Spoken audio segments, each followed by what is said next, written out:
Sa loob lamang ng 24 oras mula October 14 hanggang 15, matagumpay na naaresto ng Philippine National Police ang nasa 24 na most wanted persons, kabilang ang isang banyagang suspect sa magkakaugnay na operasyon sa buong bansa. Kasabay nito, nasamsam ang 7.1 milyong halaga ng iligal na droga at 7.8 milyong halaga ng smuggled goods.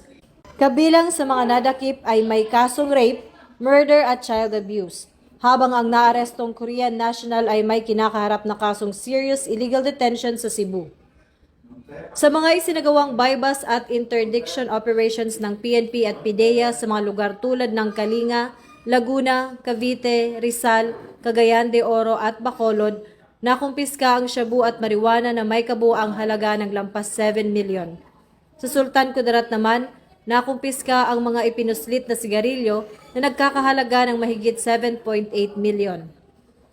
Ayon kay Acting Chief PNP Police Lieutenant General Jose Melencio C. Nartates Jr., ang mga tagumpay na ito ay nagpapakita ng dedikasyon at epektibong pagtutulungan ng mga unit ng pulisya at bunga ng pagkakaisa at pagsunod ng PNP Focus Agenda para sa isang bagong Pilipinas.